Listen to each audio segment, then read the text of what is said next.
Boa noite, gente, tudo bem?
Gente, boa noite, tudo bom? Vocês estão me ouvindo bem?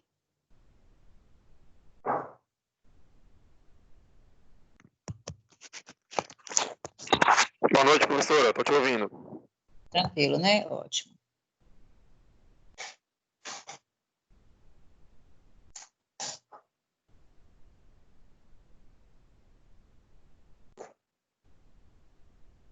Vamos dar mais 3 minutinhos, pessoal, chegar e a gente iniciar, tá bom? Ok.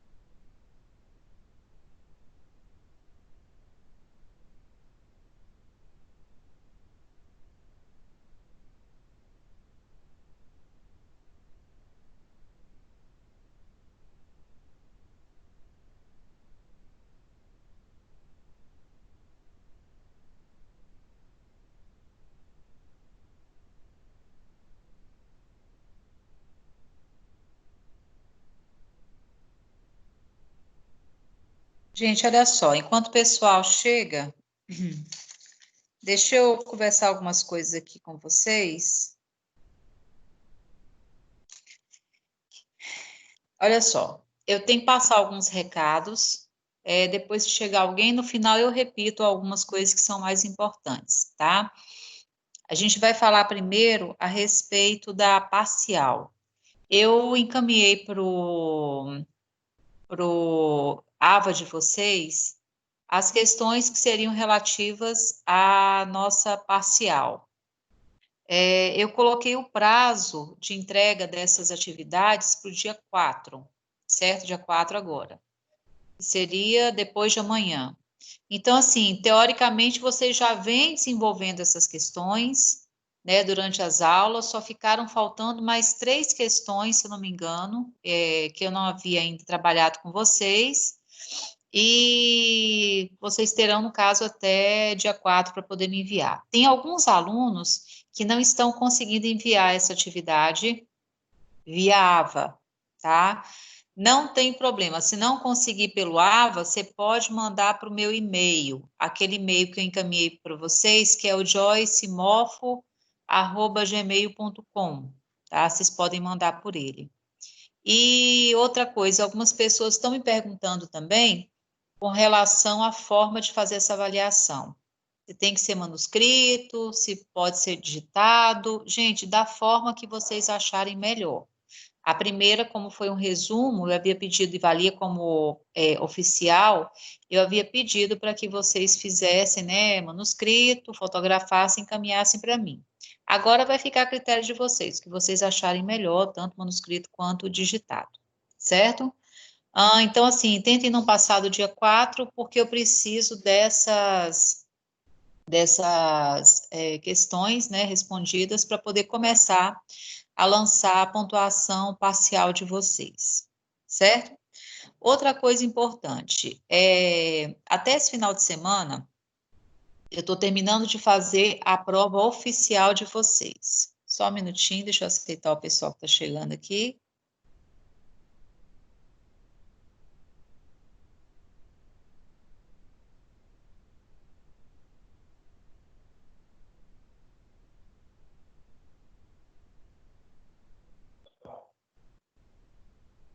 Então, até o final de semana, eu estou terminando de fazer a avaliação oficial de vocês. E já vou disponibilizar, e ela vai ficar aberta para vocês na semana do dia 15, tá? A prova de vocês, ela é para ser feita na terça-feira, né? Teoricamente, seria dia 16, porém, no dia 15, essa avaliação já abre para vocês, tá? Então, assim, segunda-feira de manhã, você já pode entrar lá no AVA, que a avaliação ela vai estar disponível. A partir do momento em que você entrou para fazer a avaliação, gente, você não pode chegar lá, fechar e, mais tarde eu faço. Não, você tem um tempo, assim como as outras avaliações que são via AVA, vocês têm um tempo estipulado para poder terminar essa avaliação. Se eu não me engano, são 3 horas, alguma coisa assim do tipo, tá? Então, assim, lá vem informando direitinho. Então, começou a atividade, a parcial, né? Desculpa, a oficial, você tem um tempo, você não pode retornar, fechar e retornar e depois fazer ali, não, tá bom? Então, a partir de segunda-feira, tentem já entrar. Eu normalmente, né, numa outra situação, eu disponibilizaria no momento da aula para vocês fazerem. Porém, eu sei que tem muitos alunos que não têm acesso à internet, né? A gente tem N situações. Então, para não ter problemas para vocês, não ter desculpa, professora, minha internet tal dia eu estava sem computador. Então, para não ter esse problema, o que que eu fiz? Eu vou abrir essas questões e vou deixá-las disponíveis lá de segunda a quarta-feira, tá? Então, vocês têm 3 dias, segunda, terça ou quarta, que você pode estar utilizando para poder fazer essa prova oficial de vocês, tá? Lembrando que ela vale 4.000 pontos, certo? E outra coisa, gente, hoje ou amanhã, se me engano, hoje mesmo, termina o prazo se não me engano, de uma avaliação, deixa me ver qual que é. Uma daquelas avaliações que vocês fazem pelo portal, né? Ela termina o prazo hoje ou amanhã, se eu não me engano, tá? Só para poder que a gente estava comentando isso hoje no grupo de professores. Vocês têm as questões que eu faço e tem aquelas que o portal disponibiliza. Então, assim, não percam o prazo, porque senão vocês podem acabar ficando sem pontuação. Eu volto a afirmar, não adianta você estar em dia comigo, assistir minhas aulas, fizer todas as atividades que eu proponho, se você não faz as atividades do portal. Então, quem não está em dia, gente, tenta entrar lá e resolver as suas pendências, tá? Para que vocês consigam ser aprovados na disciplina, tá? Porque não adianta só estar em dia com as atividades que eu proponho, tá bom?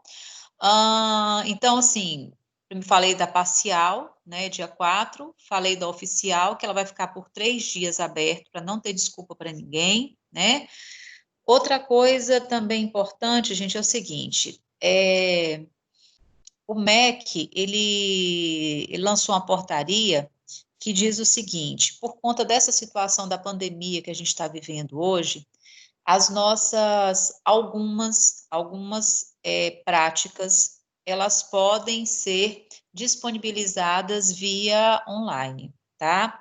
Então, o que que o Grupo Croton fez? Para algumas disciplinas, não todas, tá? Porque a cada disciplina, ele tem um contexto diferente, tá? Então, por exemplo, tem práticas que não tem jeito, você vai ter que fazer a prática de forma presencial mesmo, um minuto, gente. De forma presencial mesmo, porque tem algumas práticas que não são permitidas você fazer via online. Mas a de morfofuncional, dentre outras, você consegue fazer via online, tá? Então, o que que o Grupo Croton fez? Ele fez uma filmagem, tá? O que eu achei bacana foi o seguinte, vocês vão ter a minha oficial agora dia 15, e se vocês assistirem a essas aulas, né, são só, se não me engano, 3 ou 4 aulas só, ele, na verdade, faz um resumo de tudo aquilo que a gente viu que tem de mais importante. Então, acaba sendo um resumo para você conseguir bem nessa prova, tá? Então, assim, tem lá muitas coisas que estão ali, você vai ver que grande parte das coisas são as coisas que a gente discutiu nas aulas, algumas imagens, inclusive, eu trouxe grande parte delas para vocês. Então, assim, eu sugiro muito que vocês entrem, né? Eu já disponibilizei já está disponível lá, quando você abre lá o AVA, você vê que no finalzinho tem lá escrito práticas, né? Então, você vai entrar ali e lá vão ter as práticas relativas à minha disciplina, né? Então, ali tem algumas lâminas bem legais, né, sobre o sistema nervoso, aquela questão da bainha de mielina que eu falei, né, como é que é o neurônio, as camadas do coração. Então, tem muita coisa bacana que, volto a enfatizar, vai servir também para você conseguir fazer uma revisão e automaticamente ir bem nessa prova que vocês farão agora no dia 15, tá? E eu acho que assim, ele além de fazer uma revisão, ele complementa algumas coisas que são bem importantes, bem pertinentes a respeito de tudo isso que a gente viu em sistema nervoso, cardio e respiratório também. Tá bom, gente? Tranquilo? Então já está lá disponível para vocês, entrem o quanto antes. Que mais aqui?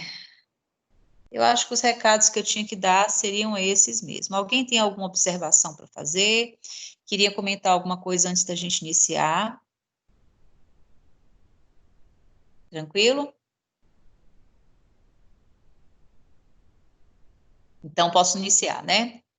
Então, a gente hoje vai falar sobre o sistema respiratório, vamos continuar falando a respeito dele, quer dizer.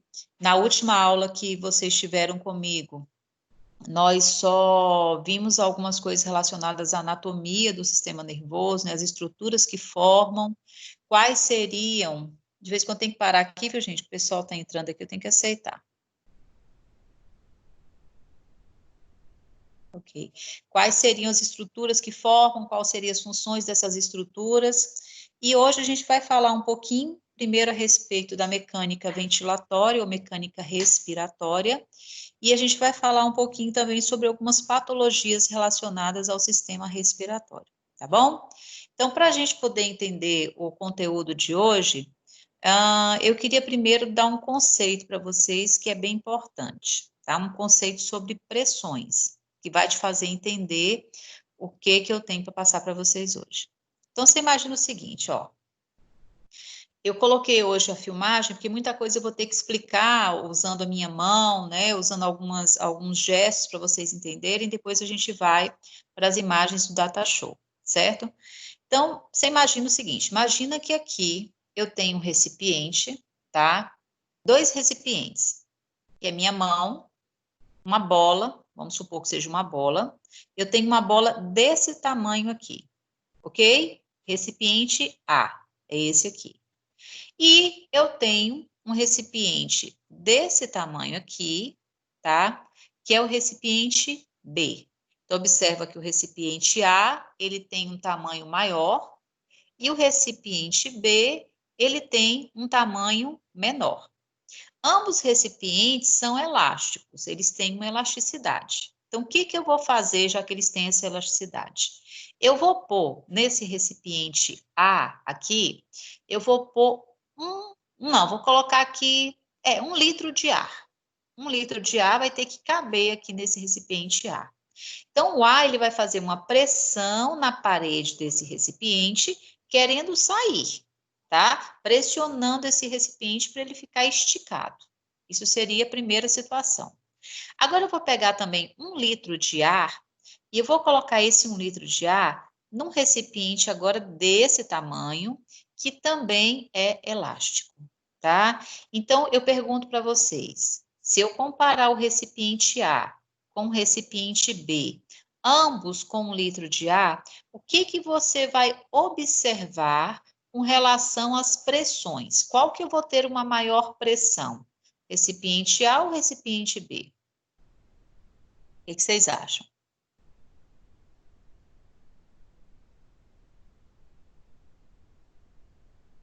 Alguém se pronuncia?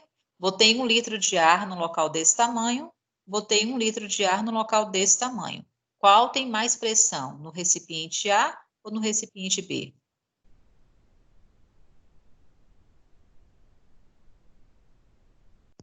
E aí, galera? Qual a resposta que vocês me dão? No B, professor? No B, por que o B tem maior pressão, Cleidson? Devido ao tamanho dele, Tem menos espaço para mais conteúdo, menos espaço, concorda? com Menos espaço certeza. para mais. Igual pressão arterial. A gente não viu que era pressão arterial, era isso? Quanto mais líquido para pouco espaço você tem, maior a pressão arterial. A mesma coisa, pressão no recipiente elástico, tá? Então vamos pegar, por exemplo, esse recipiente B, que o colega falou que tem mais pressão, tá? Mais pressão porque tem mais ar aqui para menos espaço. 1 litro aqui é acomodado de uma forma, 1 litro aqui é acomodado de uma forma muito mais apertada, muito mais intensa. Agora, vamos pegar em qualquer um dos 2 recipientes, vamos pegar e vamos fazer um furinho nesse recipiente. Quando você faz um furo nele, o que vai acontecer? Como a pressão dentro da bola vai estar maior do que a pressão atmosférica, essa pressão que está em volta da gente, o que vai acontecer com o ar? O ar, ele vai ser obrigado a sair. Por isso que quando a gente fura uma bola, o ar ele sai com intensidade muito grande por aquele furo, por quê? Porque o ar sempre vai ser deslocado de um local de alta pressão para um local de baixa pressão. Sempre funciona assim. Então, quando eu vim aqui, fiz o furo na bola, o ar automaticamente vai sair por causa dessa diferença de pressão que eu vou ter entre a atmosfera e o meio interno da bola. Meio interno, muito mais pressão do que a pressão atmosférica. Quanto que é a pressão atmosférica, gente? Ela é mais ou menos em torno de 740 milímetros de mercúrio. Então, é como se dentro da bola eu não tivesse 740 milímetros de mercúrio, é como se eu tivesse 3.000 milímetros de mercúrio. Ou seja, tem muito mais pressão aqui do que fora. E essa diferença de pressão, como eu falei para vocês, faz o ar deslocar de um local para o outro, ok? Agora, vamos mudar um pouquinho esse contexto, tá? Vamos imaginar que esse recipiente agora ele se chama pulmão, ok? Pulmão, assim, um tamanho desse daqui, vamos supor, desse tamanho aqui, ele tem, vamos imaginar ele aqui com 3 litros de ar. E um pulmão desse tamanho aqui, vamos imaginar ele também com 3 litros de ar. As pressões são totalmente diferentes. Quanto mais espaço, mais eu acomodo aquela quantidade de ar, certo? Já que vocês já tiveram a noção do que, como é que funciona essa questão de pressão, que o ar sempre é transferido de onde tem mais pressão para onde tem menos pressão, agora a gente vai segundo raciocínio. Imagina que Olha o movimento que eu vou fazer. Vou puxar o ar para dentro com uma certa intensidade. Vou fazer isso aqui, ó. Pergunto para você. Quem é que está fazendo força aqui para puxar esse ar para dentro? Quem você acha que está fazendo essa força nesse momento para puxar o ar para dentro? Quando eu faço essa força aqui, ó. Quem que está puxando o ar com intensidade? Aonde que você está colocando a força?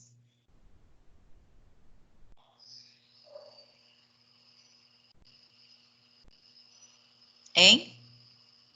Quando você faz essa força para puxar o ar, aonde exatamente você está botando a força? Porque se eu faço aqui, ó, puxei de um jeito. Se eu faço aqui, puxei mais. Se eu faço aqui, puxei mais ainda. Aí eu pergunto, o que que determina de onde vem essa força, aonde que eu boto essa força para poder deslocar tanto ar assim para o meu pulmão? Aonde que você está colocando força nesse momento? Vamos pensar, é no nariz? Sim ou não? É o nariz que está fazendo força para puxar mais ar? Mas como é que o nariz iria fazer uma força para puxar o ar?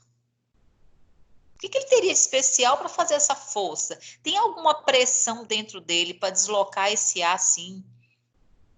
Gente, o nariz por acaso funga quando você faz essa força. Mas é ele quem está fazendo você puxar mais ar? É dele que está vindo essa diferença de pressão para que você consiga jogar mais ar para o seu pulmão? Aonde é a força que você está fazendo, gente, quando você faz esse movimento intenso? O que você está fazendo exatamente para poder aquela primeira respiração que eu expliquei, que eu mostrei aqui, ser diferente dessa respiração? O que eu fiz de diferente? Aonde que eu coloquei mais força nessa situação? Faz de conta, professora, gente. Seria o diafragma? Diafragma, o que é diafragma, Franciele? A gente fala tanto diafragma, né? Mas o que é o diafragma? O diafragma é um músculo, né? É um músculo, certo? Aonde está esse músculo, Franciele?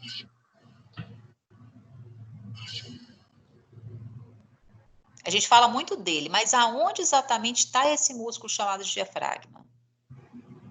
Entre as costelas, perto das costelas? Entre as costelas. Então, vamos lá. Tá cheio, tá ficando quente aí, Franciele, ó. Faz de conta que isso aqui é o pulmão. Ou melhor, vou pegar diferente aqui, ó. Faz de conta que esse caderno meu aqui seja o pulmão, certo? Os meus dedos aqui, ó, eles estão grudados na base, só um minutinho, gente.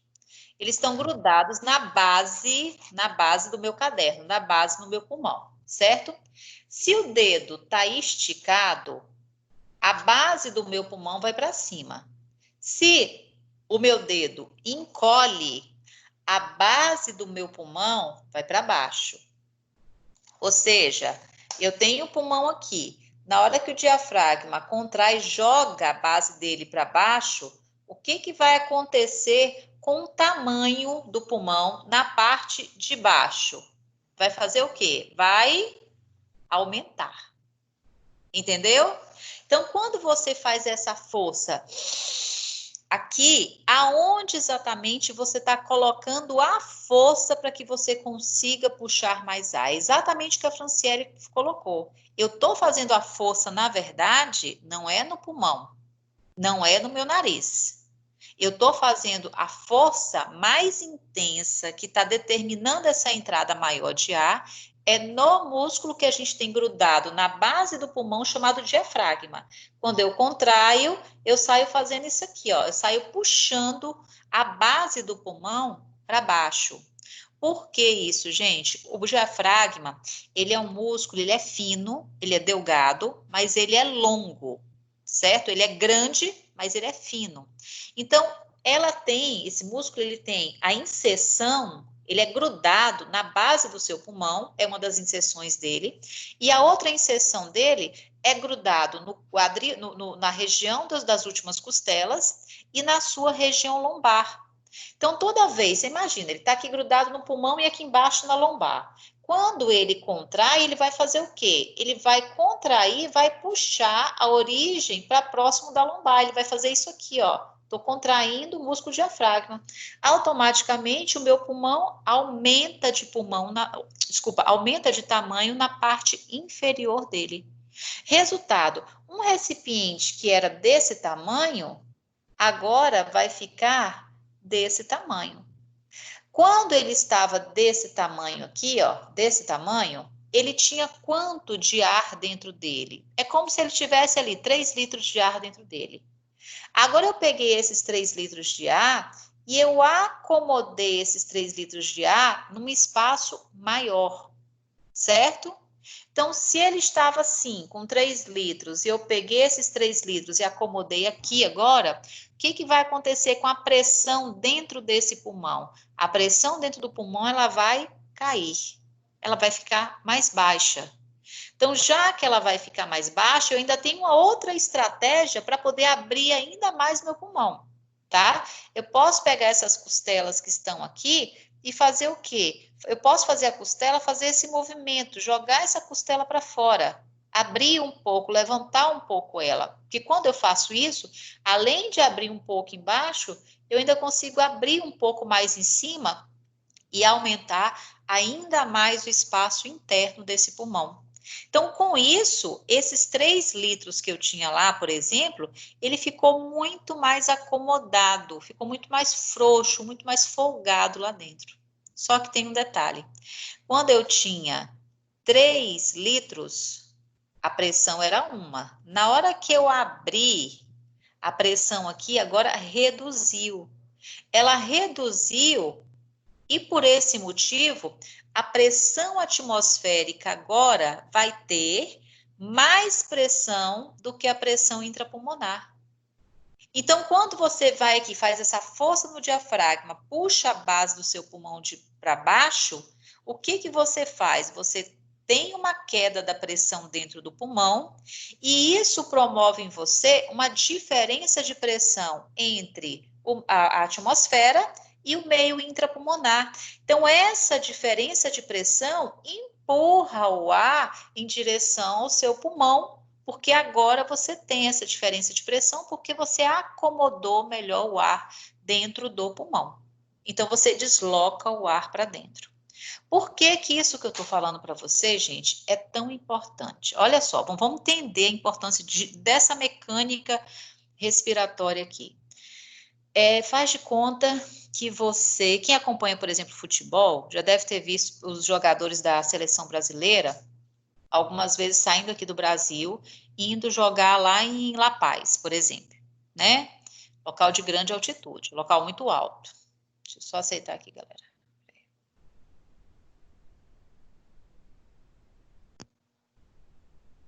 Então, La Paz, um local muito alto, grande altitude. O que acontece, né? Quando você vai para um local de grande altitude, você tem um grande problema. A gente diz que o ar, ele é rarefeito. O que seria um ar rarefeito? Não tem aquela pressão atmosférica em torno de 740, mais ou menos, que eu falei? Pressão do oxigênio querendo entrar? Isso você estando a nível do mar. Aqui em Teixeira, a gente está a nível do mar. Se você começa, por exemplo, a escalar uma montanha, vai ficando alto, vai ficando alto, vai ficando quanto mais alto, quanto mais distante do nível do mar, o que acontece? A pressão lá em cima, a pressão atmosférica, ela cai. E por ela cair, o que vai acontecer? Você começa a não ter mais 740. Então, calcula comigo. Quando eu estava com o pulmão aqui que eu abri, é como se lá dentro eu colocasse uma pressão de 600. Então, imagina, 740, atmosfera, é maior do que 600. Então, o ar, ele é obrigado a entrar pela diferença de pressão. Agora, você imagina, eu vou para um local alto, vou subindo, subindo. A pressão aqui não está mais 740. Ela está 650. 650 e aqui dentro eu tenho 600 de pressão. Então, antes deslocava muito oxigênio para o pulmão. Só que agora, o que acontece? Eu tenho 650 fora, 600 dentro. Eu não tenho mais essa diferença de pressão tão grande entre a atmosfera e o meio intrapulmonar. Então, na hora de puxar o ar, puxar o oxigênio para dentro, vem bem menos oxigênio do que viria se eu estivesse no nível do mar. E aí o corpo, por isso, gente, inclusive, que algumas pessoas, quando elas vão escalar o pico de não sei das quantas lá, às vezes as pessoas, elas morrem. Por que que elas morrem? Não sei se vocês já viram filmagem desse pessoal tentando subir nesses picos, chega a uma determinada altitude, que ele começa a ficar ofegante, por quê? Porque ele tenta puxar esse oxigênio, tenta gerar uma diferença maior de pressão entre o meio atmosférico e o meio intrapulmonar, fazendo aquele esforço respiratório, botando o diafragma para respirar mais, para forçar mais, só que a diferença é muito pouca entre a atmosfera e o meio intrapulmonar. Então, você não tem força para fazer esse ar deslocar também para o interior do pulmão. Resultado, o que que vai acontecer?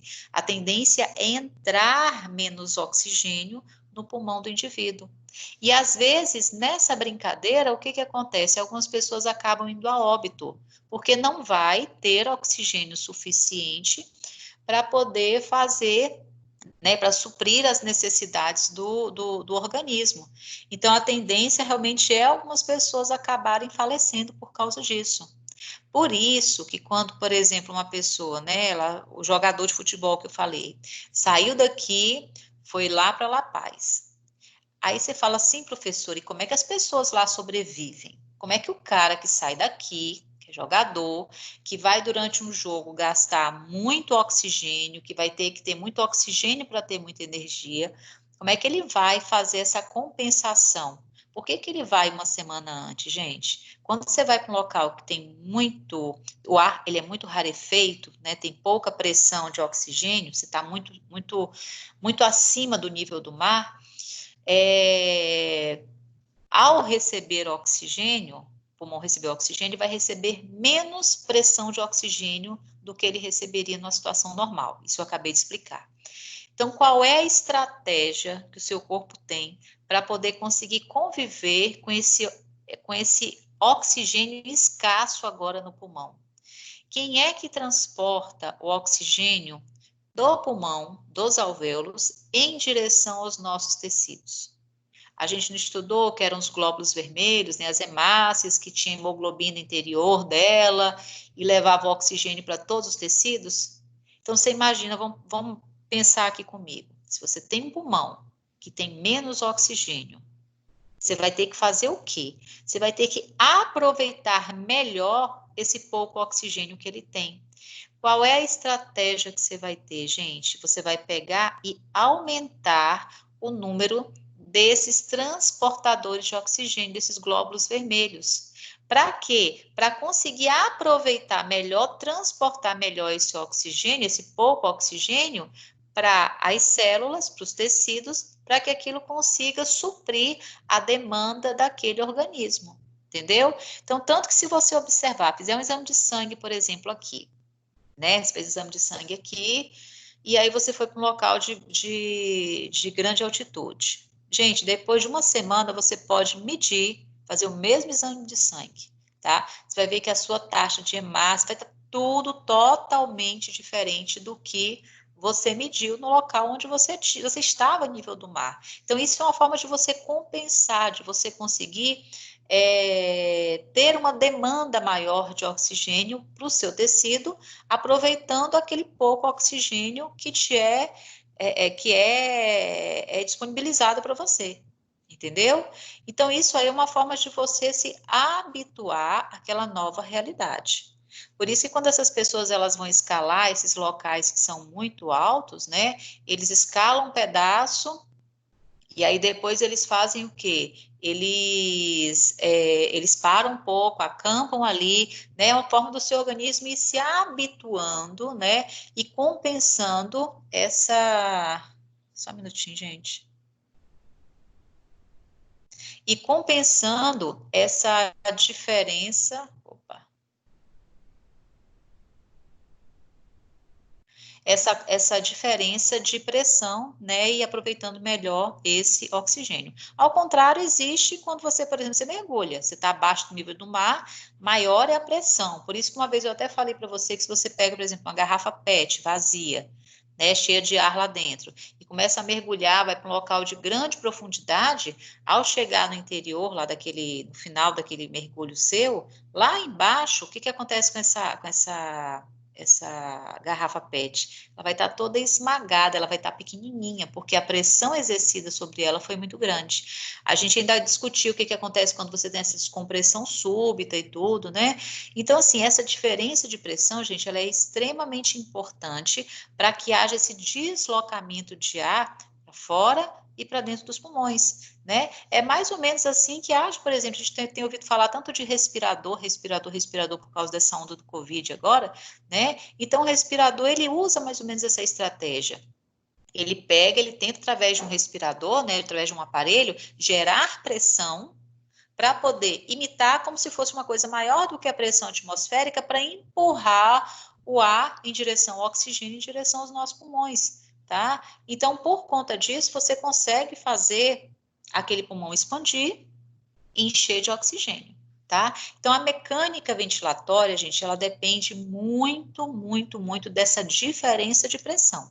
E essa diferença de pressão, ela é criada pelo tamanho do nosso pulmão. Ele cresce, diminui a pressão, então você consegue ter maior diferença de pressão entre a atmosfera e o meio intrapulmonar, o ar ele é obrigado a entrar. É como se ele tivesse antes, estava aqui 3 litros, agora você jogou ar aqui para dentro e foi, por exemplo, para 5 litros. Quando você estava em 3 litros aqui, que você foi abrindo o tamanho dele, não era o diafragma que estava contraindo, que estava trabalhando para poder aumentar essa expansibilidade pulmonar?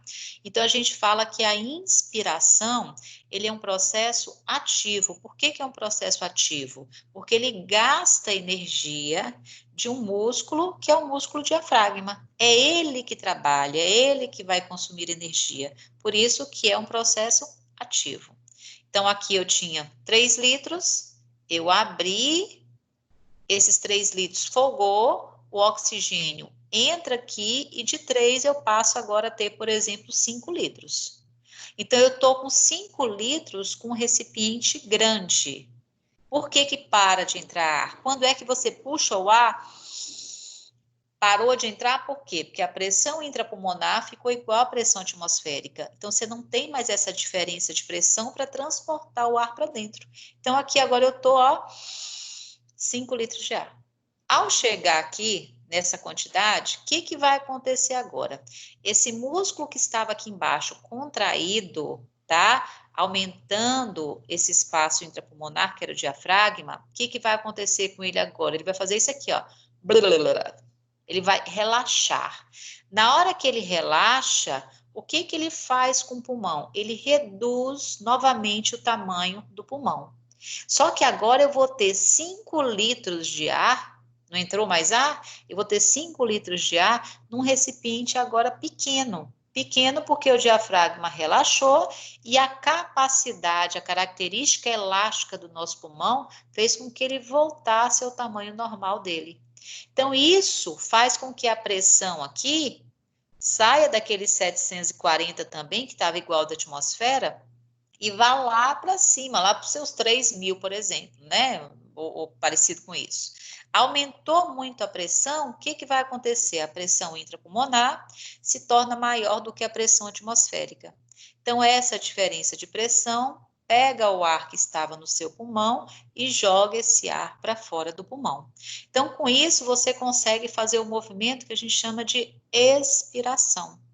Então, quando a gente fala de expiração, a gente não está mais falando de um processo ativo. Você não está mais gastando energia. Por quê? Porque para a gente expirar, você precisa principalmente de 2 coisas. Você precisa que o diafragma se relaxe, para relaxar não gasta energia, e você precisa que a capacidade elástica do pulmão entre em ação para pegar uma coisa que era grandona, que estava cheia de ar lá dentro, porque ele estava sendo obrigado a esticar, e agora ele desmorona, ele reduz de tamanho. tá? Então, isso foi a elasticidade que fez ele voltar, não foi nenhum músculo que contraiu. Então, a gente diz que a expiração é um processo passivo, tá? Passivo porque você não está contraindo ninguém, tá? Então, a inspiração, ela é ativa porque ela contrai o diafragma. A expiração, ela é passiva porque ela relaxa o diafragma e o pulmão volta ao seu tamanho normal, aumentando a pressão ali dentro. Agora, eu tenho uma outra situação. Quando você faz esse movimento aqui, ó, puxou, soltou, normal. A gente fala que você está tendo uma inspiração basal e uma expiração basal, essa que a gente usa a todo momento. Agora, se você de repente faz isso aqui, ó.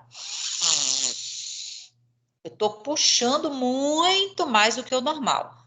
Aí eu lhe pergunto, será que é apenas o diafragma que está sendo utilizado? Será que é só ele? Não.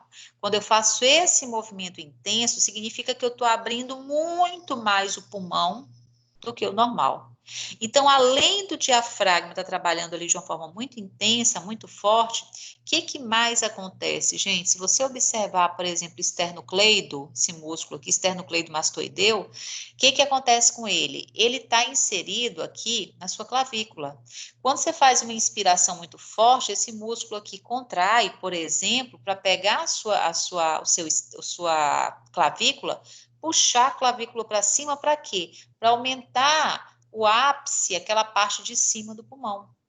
Você ainda pega as costelas que estão aqui e faz esse movimento aqui. Você abre a costela nesse sentido. Quem é que tem essa capacidade? Você tem alguns músculos importantes aqui, por exemplo, os intercostais externos, que vão fazer isso aqui. Eles vão contrair e jogar a costela da gente para fora.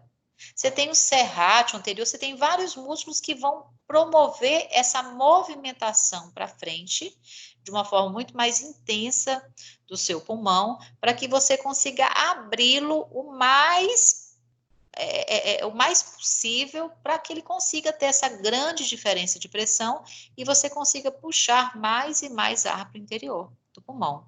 Então, a gente fala que a inspiração, ela pode ser basal, onde você só utilizaria o músculo diafragma, ou ela pode ser uma inspiração forçada.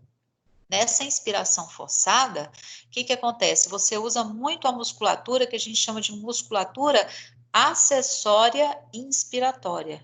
Ou seja, são músculos que vão auxiliar, que vão assessorar a inspiração. Aí, então, entraria o esternocleido, entraria serrátil, entraria intercostal externo. São músculos que auxiliam nesse processo.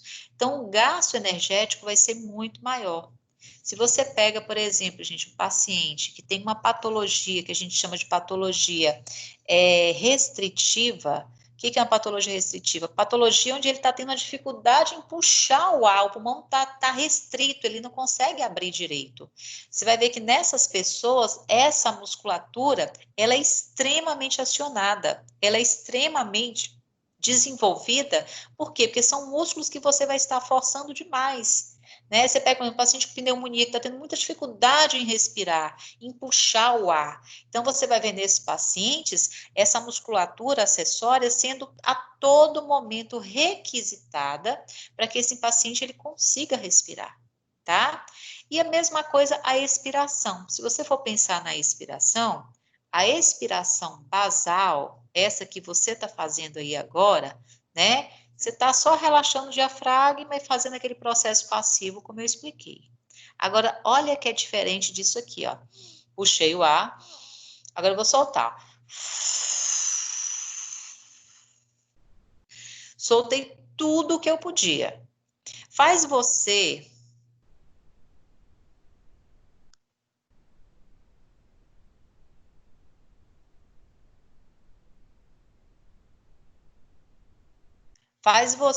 aí em casa agora essa expiração forçada e ponha a mão em cima do seu abdômen, no músculo abdominal.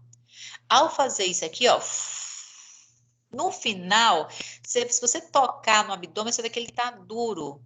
Por quê? Porque quando você faz uma expiração forçada, você tenta espremer o seu pulmão o máximo possível para pegar um negócio que estava desse tamanho, você conseguiu jogar para esse tamanho, para fazer ele reduzir ainda mais, para espremê-lo, para que você consiga ter uma maior diferença entre o meio intrapulmonar e o meio externo. E dessa forma você consiga jogar esse ar para fora. Tá? Então, quem são esses músculos que tentam esmagar, diminuir ainda mais esse pulmão, para que você consiga fazer uma expiração forçada? Então, você tem a musculatura aí do reto abdominal, né? O abdômen está ali na frente empurrando o seu pulmão para ele ser esmagado. Você tem também a musculatura aí dos intercostais internos, que eles tentam jogar a sua costela agora um pouco mais para dentro, para esmagar, espremer um pouco mais esse pulmão, tá? Então, você tem uma série de músculos que a gente chama de músculos acessórios expiratórios. Se você pega um paciente que tem uma patologia, que a gente chama de patologia obstrutiva, a restritiva é a dificuldade em puxar o ar para dentro. A obstrutiva é como se você estivesse tendo, por exemplo, a dificuldade em colocar esse ar para fora agora. Um asmático, por exemplo. O asmático, a dificuldade maior dele não é na inspiração, é na expiração, é em jogar esse ar para fora. Então, nesses pacientes que são obstrutivos, por isso você tem paciente com DPOC, doença pulmonar obstrutiva crônica, né, que é um paciente com a bronquite, paciente com enfisema. Esses pacientes, ele tem o ar no pulmão, mas ele tem essa dificuldade em jogá-lo para fora. Então, nesse tipo de indivíduo, você vai ver que essa musculatura acessória expiratória, ela vai ser extremamente acionada, porque a dificuldade da pessoa está em jogar o ar para fora. Então, a gente fala que um processo que era para ser passivo, do tipo, era só para eu expirar, era só para eu jogar, relaxar aquele diafragma, agora eu estou utilizando músculos que vão ajudar a esmagar, a diminuir o tamanho desse pulmão. Então, a expiração forçada, ela deixa de ser um processo passivo e passa a ser um processo ativo, ou seja, ela também gasta energia. Tá? Só que aí você vai estar utilizando não a musculatura inspiratória, você vai estar utilizando a musculatura expiratória, musculatura que faz o seu ar sair, tá? Então, nós falamos um pouquinho a respeito das pressões, vimos um pouco, né, como é que o ar, ele faz para conseguir entrar e conseguir sair no pulmão, vimos um pouco a respeito da necessidade de ter essa diferença de pressão entre a atmosfera e o meio intrapulmonar, e vimos um pouco essa questão desses músculos que trabalham, né, tanto na inspiração quanto na expiração forçada, para que você consiga ter esse melhor deslocamento de ar para dentro e para fora do pulmão. Então, eu vou mostrar para vocês, até aqui, gente, tá tranquilo? Eu vou mostrar para vocês aqui agora alguns slides que estão falando exatamente disso, alguns desenhos que estão falando exatamente disso, para que vocês consigam visualizar isso melhor que eu falei, tá? Então, deixa eu mostrar aqui para vocês.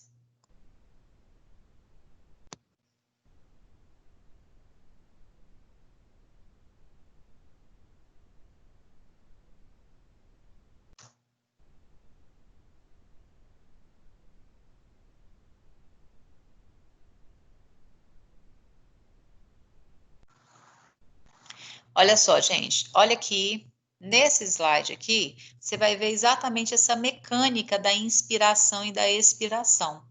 Então, observa a sua esquerda, que esse movimento aqui é um movimento inspiratório.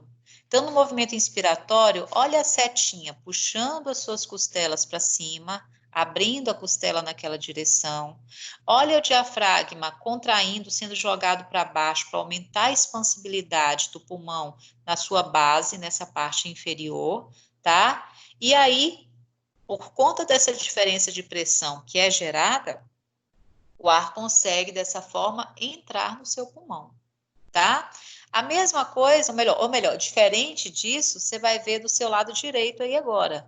No seu lado direito, o que que mostra? Mostra a costela sendo deprimida, ela indo um pouco mais para baixo.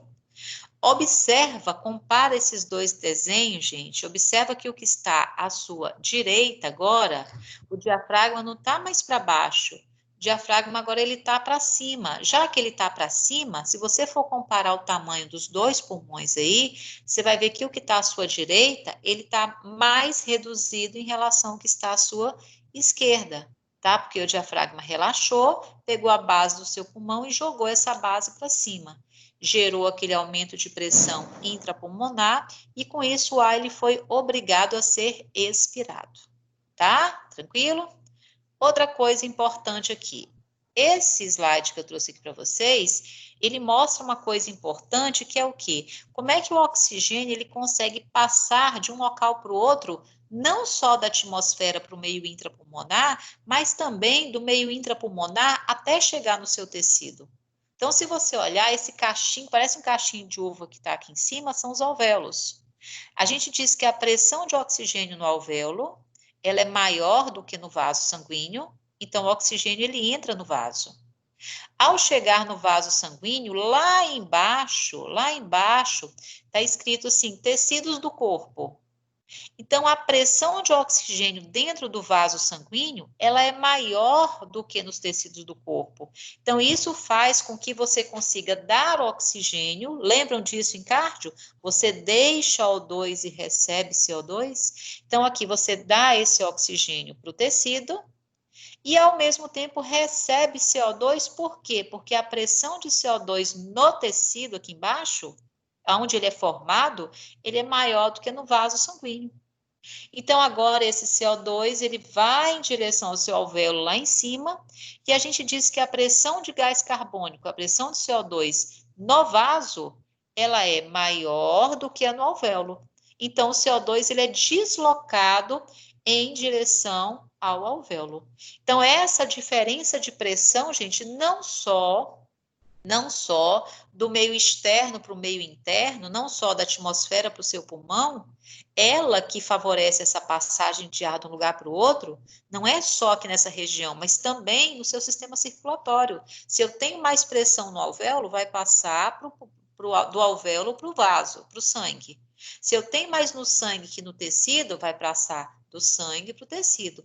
E é assim que esses gases eles vão sendo deslocados ao longo do sistema circulatório, tá? E respiratório.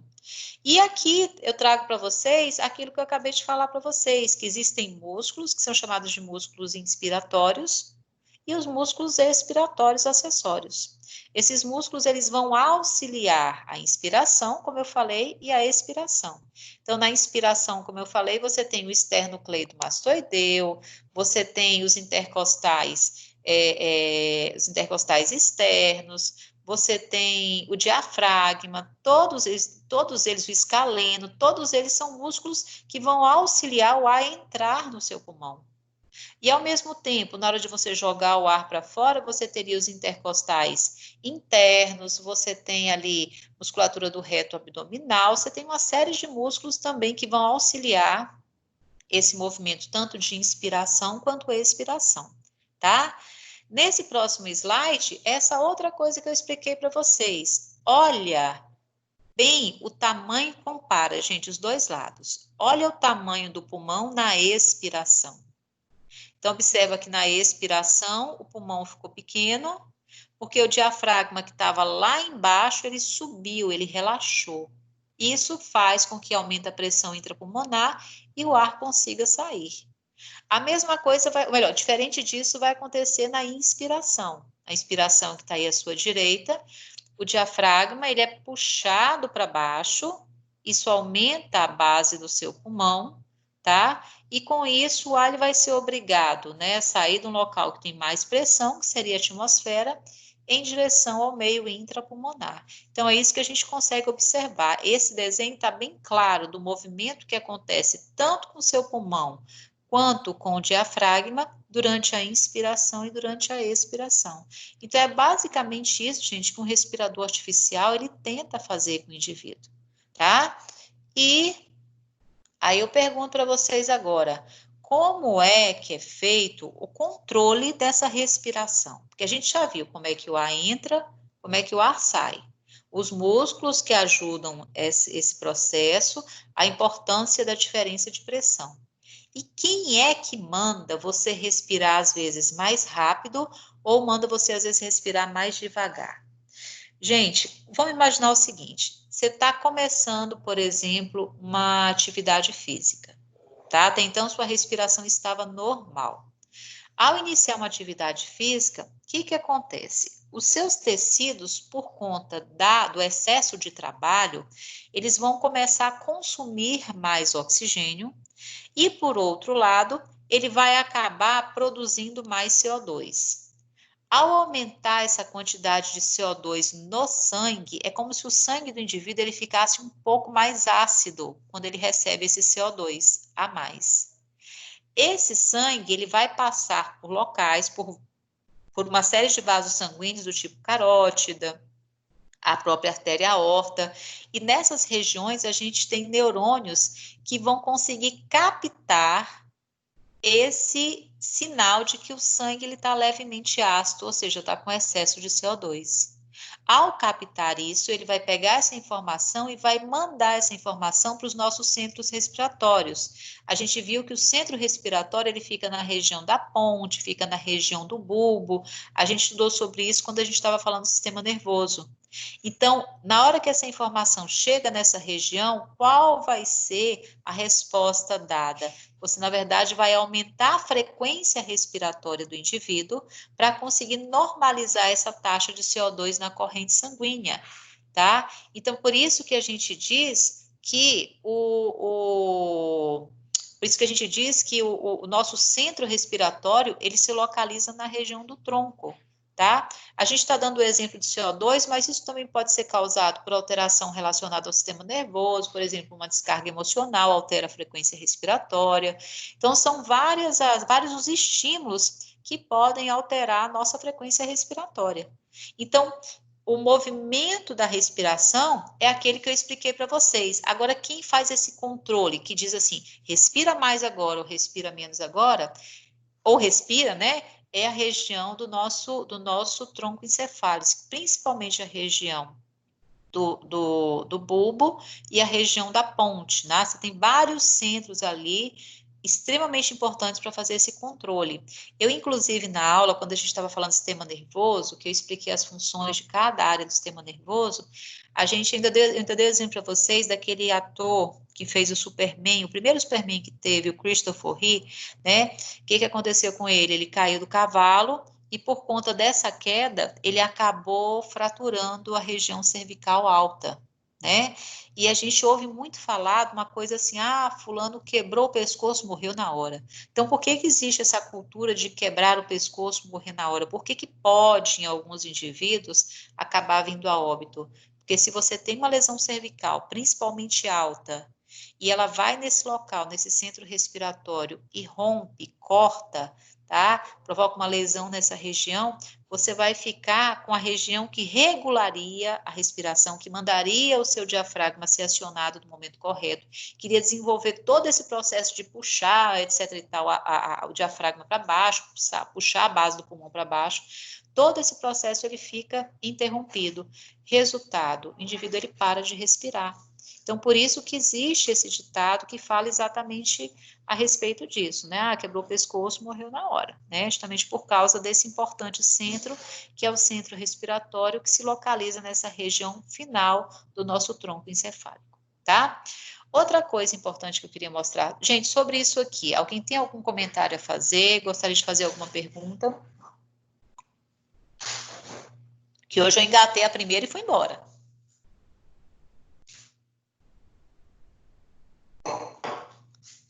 Tudo bem? Tranquilo aí? Agora, vamos ver só mais uma coisinha aqui.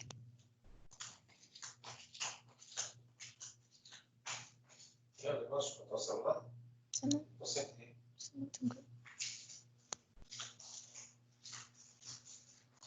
Vocês estão aí ainda, gente?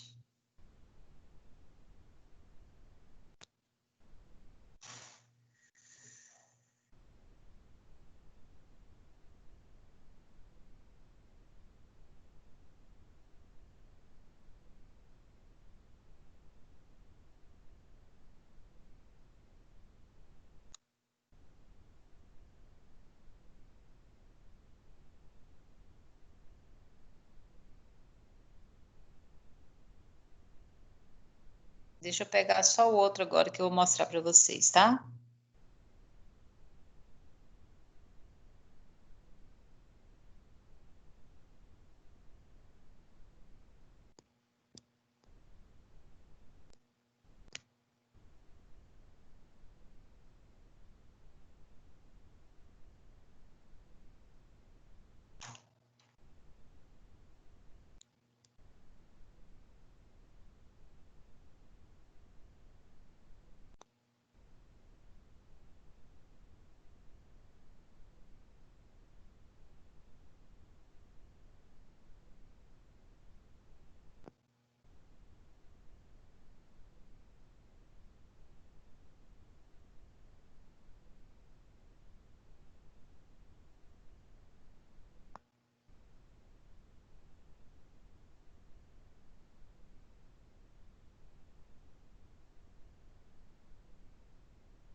Peraí, gente, que o negócio aqui deu tilt. Só um segundo, tá?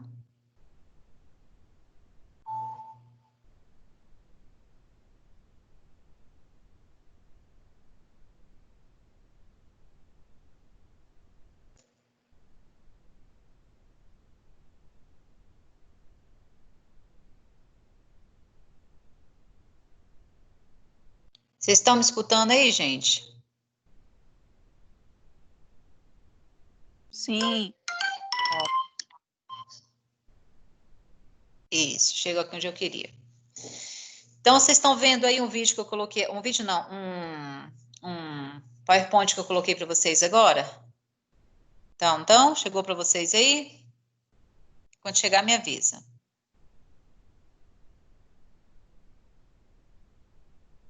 Chegou.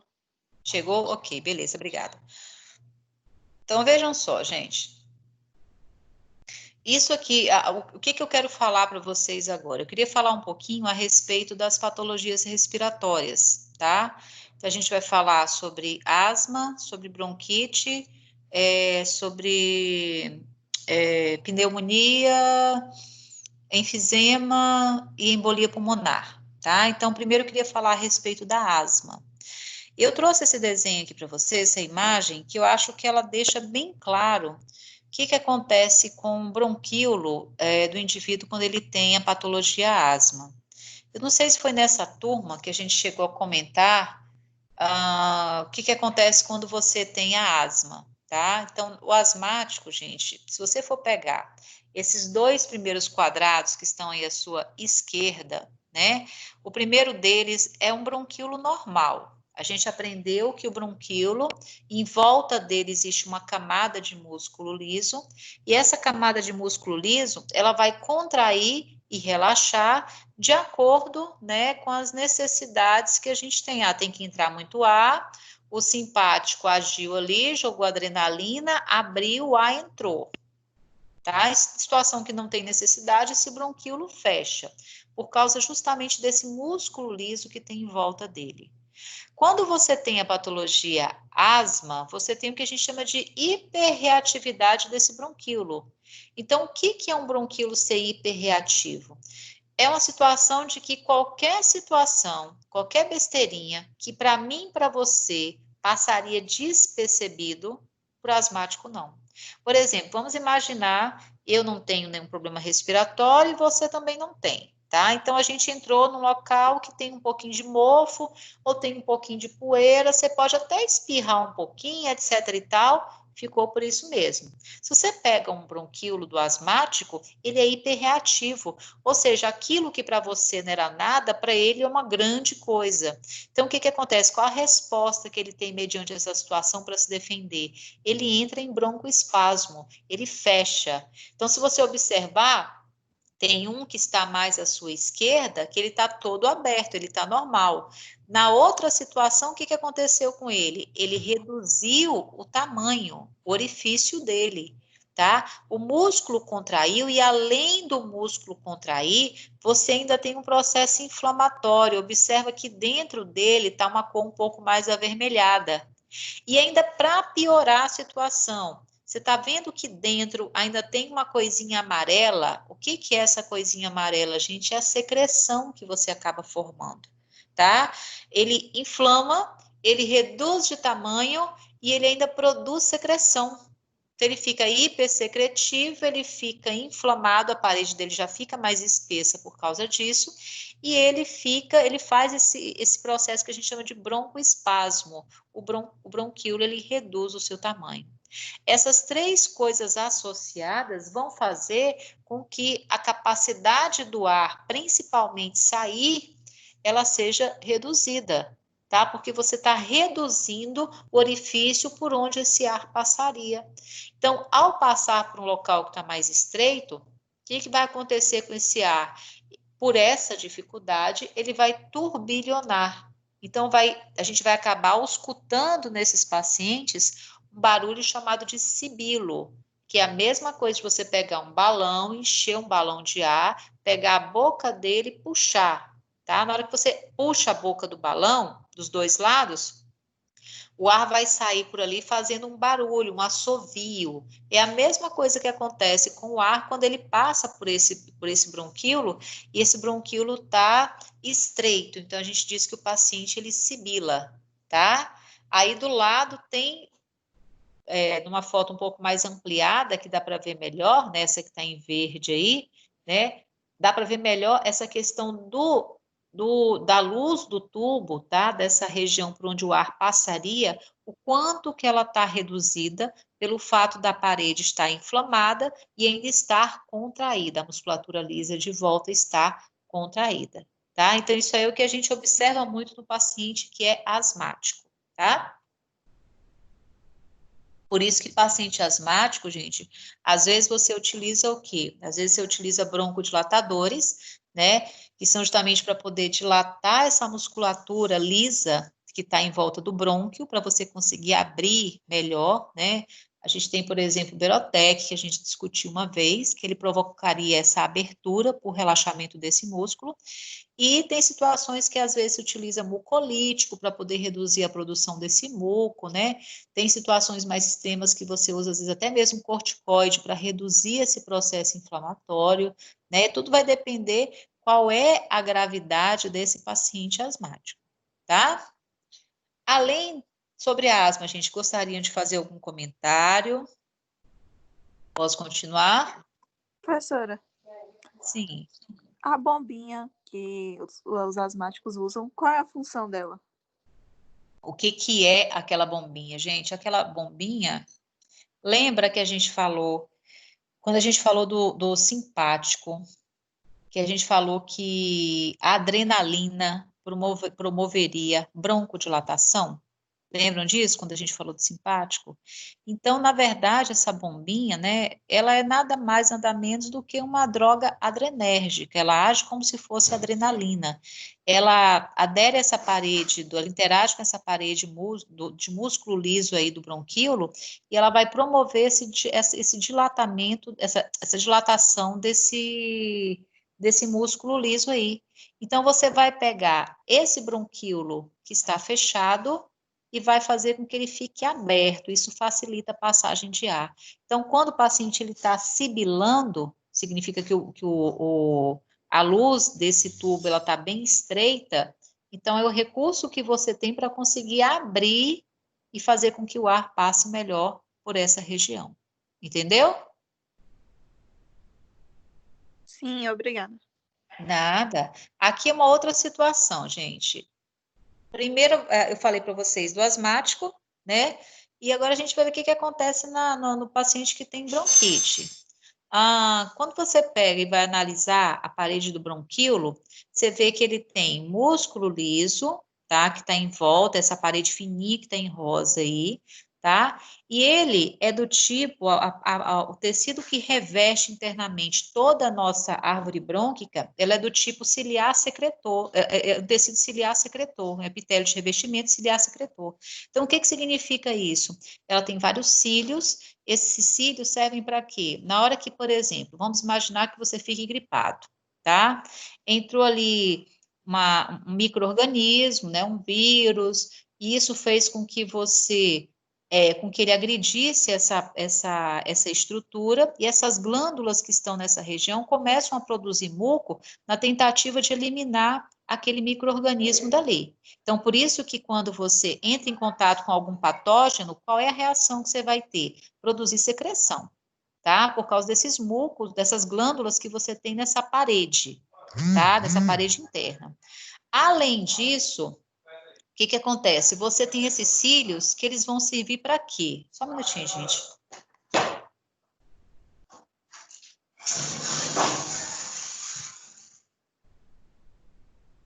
Além disso, você vai ter os cílios, que eles servem para quê? Esses cílios, na hora que você fabrica aquela secreção, ou cai qualquer micro-organismo aí, ele vai dar um jeito de fazer o quê?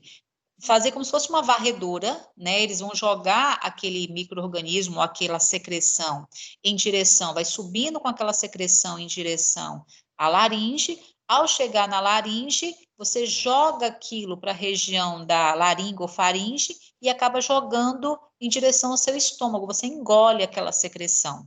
Isso é o normal, isso é uma proteção que a gente tem. Então, quando você se você tem um indivíduo que tem uma patologia chamada bronquite, o que que vai acontecer? Essa parede do sistema respiratório como um todo, ela inflama com muita facilidade. E por inflamar, o que que vai acontecer com ela? Ela vai ter essa produção constante desse muco, tá? E por enquanto ela tem cílio. O cílio ajuda nesse processo, porém a produção de muco, ela é excessiva por causa do processo inflamatório, e associado a isso, pelo fato desse bronquíolo inflamar, o que que acontece com a parede dele? Ela fica mais espessa.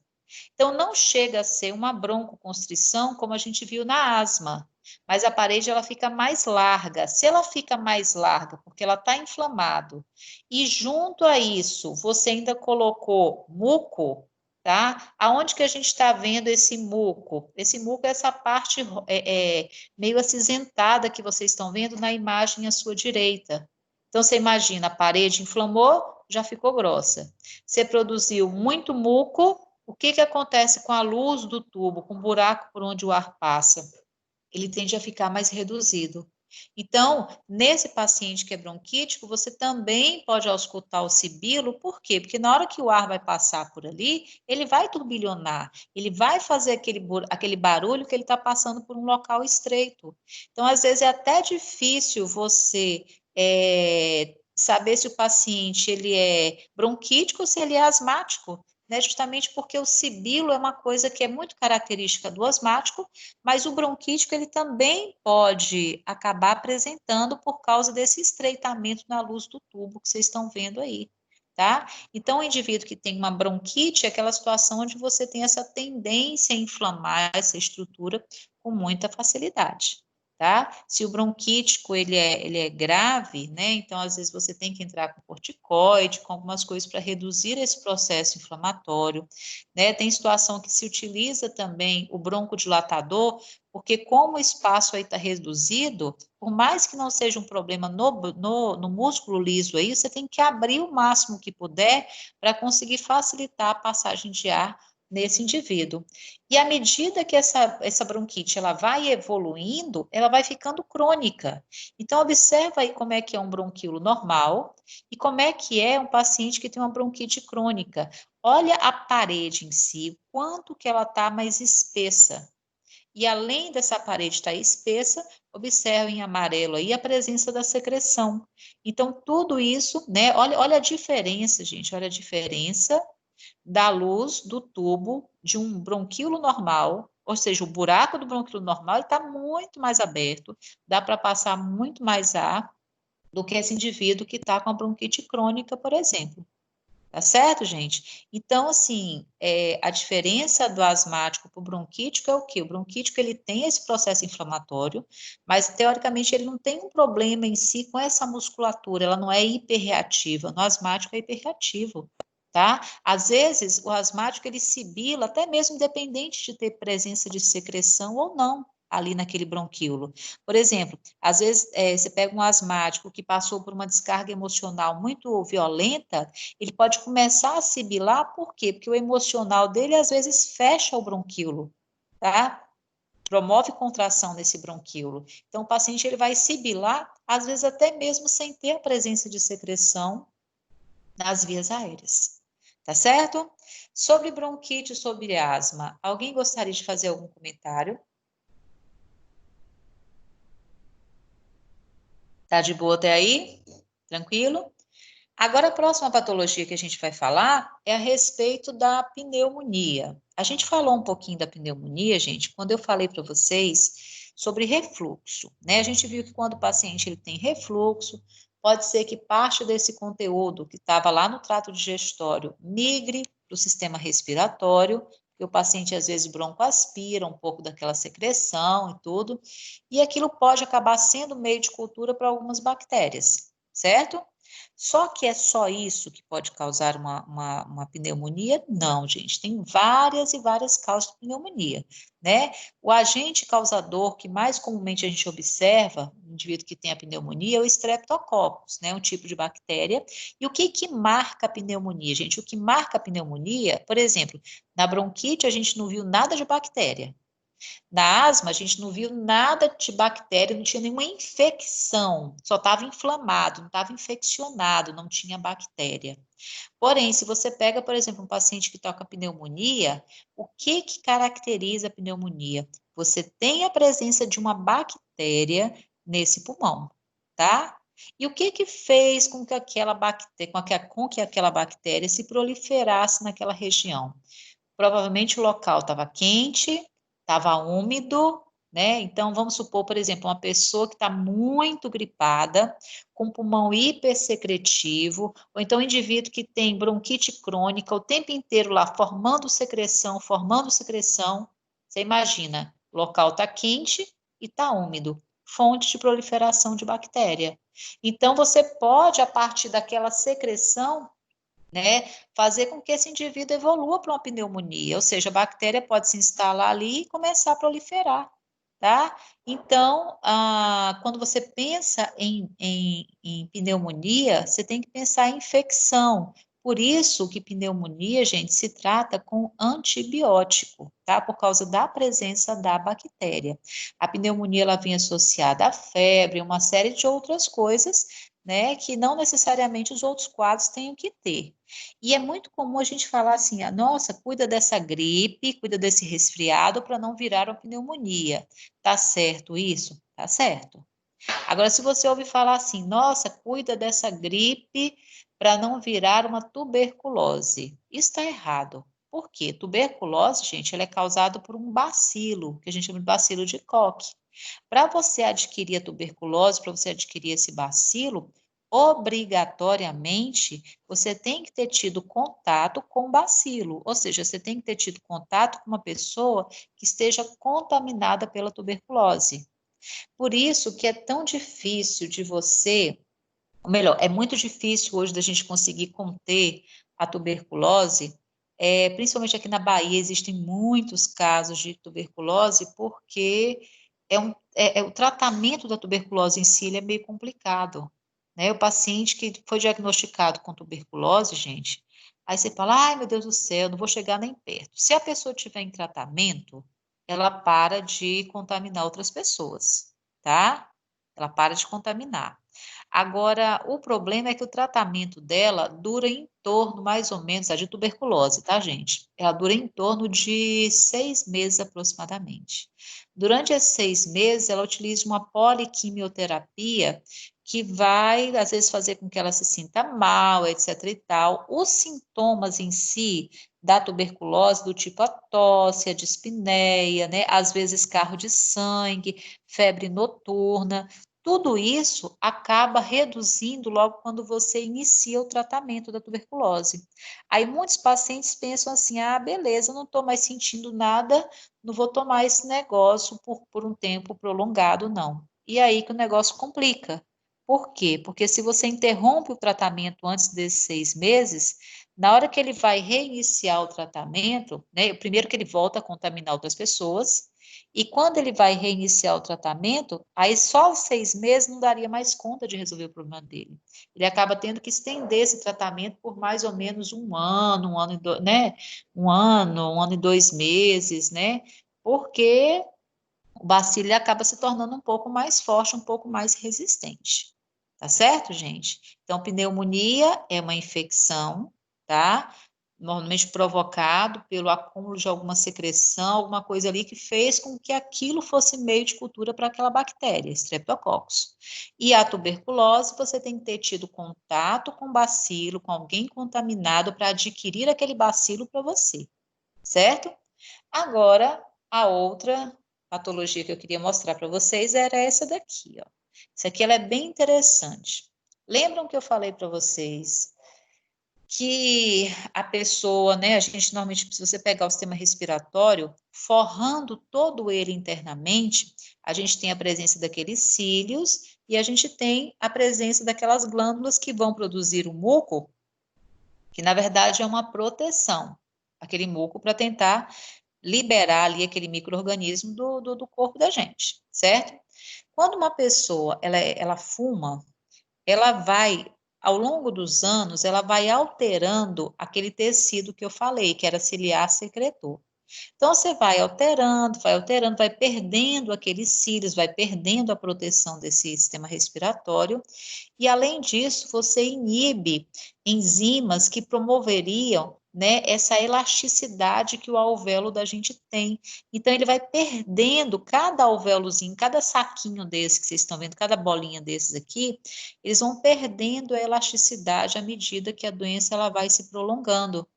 E aí, o que que acontece? A membrana, observa aí no quarto desenho, tá? Observa que a membrana é como se eu tivesse pegado 4 bolinhas dessa aí, tivesse destruído a parede dela, tivesse fundido e virado uma parede única. Então, onde vocês estão vendo em preto ali, significa o quê? Aquele tecido que a gente tinha ali, que era um tecido para fazer troca gasosa, ele foi convertido, ele foi substituído por um tecido cicatricial. É como se você tivesse criado uma cicatriz ali, que não tem mais elasticidade. Naquela região você não consegue mais fazer troca gasosa.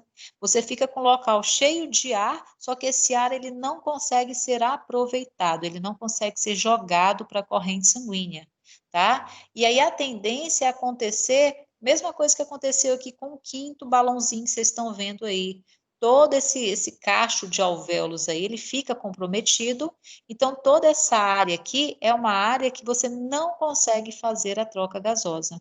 Então, se você for pegar aquele pulmão em cima ali, que está com algumas áreas vermelhas, as áreas vermelhas são as áreas que você ainda tem alvéolos que conseguem fazer troca gasosa, porque o tecido dele não foi modificado. Agora, as áreas pretas não, são as áreas de enfisema pulmonar, são as áreas como se tivesse bolhas de ar lá dentro, tá? Porque essas bolhas de ar, ele não consegue, você não consegue trocar, você não consegue tirar aquele oxigênio, jogar CO2, você não consegue mais fazer essa troca gasosa nessa região. É como se você tivesse uma região inutilizável.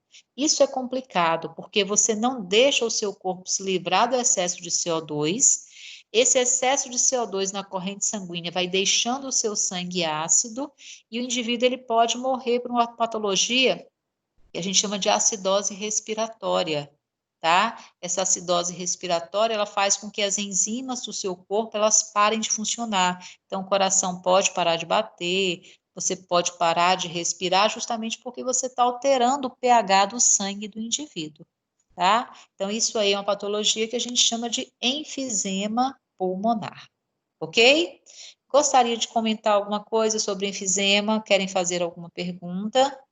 Olha o outro desenho aí, tem que estar bem claro, tá? Olha embaixo os alvéolos normais, tá? Cada alvéolozinho com a sua membrana respiratória que você conseguiria fazer a troca gasosa. Agora, olha a situação de cima. Olha os alvéolos com enfisema. O que que aconteceu? Você destruiu essa área de troca gasosa. Você fica com regiões inutilizáveis, tá? Então, você está vendo aí do lado um pulmão, né, que na parte inferior ela está até mais saudável. Quando você chega na parte de cima, ela já está cheia de bolhas de enfisema, tá? Então, é realmente uma situação bem complicada. Isso aí é um problema que vai se cronificando à medida que o tempo vai passando, tá? E agora, isso daqui, só para a gente poder fechar, gente, é uma situação que eu já passei para vocês. né, é um indivíduo, por exemplo, que tem uma embolia pulmonar, né? Vamos supor que ele tinha formado um trombo na perna, a gente já conversou a respeito disso. Esse trombo, ele deslocou, ele está subindo por essa veia, que é a veia cava. Observe esse pulmãozinho que está aí do seu lado. A primeira coisinha marrom que está subindo aí na sua veia cava. Está ali embaixo, veia cava inferior. Ele está subindo, ele entra no coração e ele vai para o pulmão. Então, se você observar, no local que ele está parando no pulmão, tá? Essa coisa marrom que vocês estão vendo no pulmão ali, ela está atrapalhando, se você for contar aí, 3 artérias importantes que iriam irrigar essa parte de baixo do pulmão da pessoa. Então, essa área aqui de baixo, ela vai ficar sem a troca gasosa, porque não está chegando sangue, porque é como se você colocasse uma barreira na entrada de sangue aí. Então, toda essa área de embaixo, ela vai infartar, ela vai morrer, tá? Justamente por causa da presença desse coágulo, desse êmbolo, que atrapalhou a passagem do sangue, consequentemente do oxigênio nessa região. A gente ainda discutiu, né, esses dias atrás, que quando você pega um paciente, por exemplo, com COVID, né, um grupo de cientistas brasileiros, eles descobriram que a grande gravidade no paciente com COVID era justamente porque ele poderia formar trombos no sistema respiratório, né, e esses trombos, eles poderiam, né, se comportar como se fosse esse êmbolo, dificultando a passagem de sangue e impedindo que o oxigênio fosse para a corrente sanguínea do paciente. Isso seria uma grande causa de morte dentro dos pacientes com COVID, né? Tanto que hoje uma das coisas que eles utilizam nesse tipo de paciente são substâncias trombolíticas, ou seja, substâncias para dissolver possíveis trombos e dar um suporte respiratório nesse paciente, fazer aquela mecânica que eu expliquei para vocês no início, bem feita, né? Fazer com que o ar consiga entrar nesse alvéolo. E é importante que não tenha nada no sistema circulatório impedindo esse oxigênio de passar por todo o pulmão, tá? Porque se você interrompe a passagem do sangue, você não consegue oxigenar o sangue desse indivíduo. Entendeu? Tranquilo, gente? Muito difícil? Querem fazer algum comentário?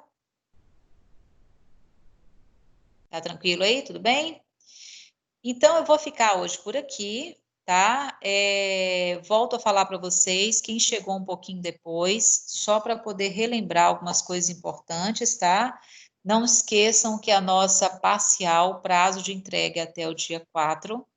Observa se você está em dia com as atividades do portal. Existem atividades que se fecham de hoje para amanhã, tá? Não adianta você tirar notão na minha matéria, fazer todas as atividades propostas, se você não fez as avaliações pendentes, né? E a outra coisa também é com relação à nossa oficial, tá? Coloquei que é oficial, ela vai ficar aberta para vocês a partir do dia 15, vocês terão 3 dias para poder estarem realizando essa atividade, perder o prazo, não tem como eu entrar novamente no sistema e reativar essa prova para vocês. Perder o prazo ali é uma coisa que infelizmente eu não consigo fazer nada, por isso que eu estou dando um período maior para que você já na segunda-feira recebeu, e de qualquer forma, gente, no dia da prova de vocês, eu vou estar, né, atenta nos grupos, qualquer dúvida, vocês vão me chamar e eu vou estar ajudando vocês para qualquer eventualidade durante a realização dessa avaliação. Tá bom? Lógico que eu vou ficar disponível para poder ajudar vocês no momento da aula. Então, quem quiser pegar o momento da aula para poder fazer essa prova, eu vou estar à disposição de vocês, tá bom? Com relação à prova, à atividade prática, né? Não deixem de acessar, gente, por quê? Porque ali é uma grande revisão para essa prova que vocês irão fazer agora no dia 15. Ali tem todos os aspectos importantes que são necessários você conseguir compreender para que você consiga fazer uma boa avaliação. Beleza, galera? Tranquilo? Alguma pergunta, algum questionamento, algum comentário? Professora, só em relação à atividade prática, você vai avaliar ela de alguma forma? Vai ter algum relatório? Não, não. Na verdade, o que que acontece? Como eles disponibilizaram um pouco depois, eu não vou ter como fazer esse tipo de avaliação, Franciele, tá? Mas é extremamente importante que você entre, porque para que você realize uma boa prova, vai depender muito de você entrar e assistir aquelas aulas referentes à prática, tá? Então, eu acho que vale muito a pena mesmo. Mas eu não vou cobrar nada em retorno a isso, não. Tá bom? Obrigada. Nada. Tranquilo, gente? Então, no mais, vamos despedindo por aqui hoje. Uma boa noite para vocês, tá? Fiquem com Deus e qualquer coisa é só me acionar aí pelo WhatsApp, tá bom?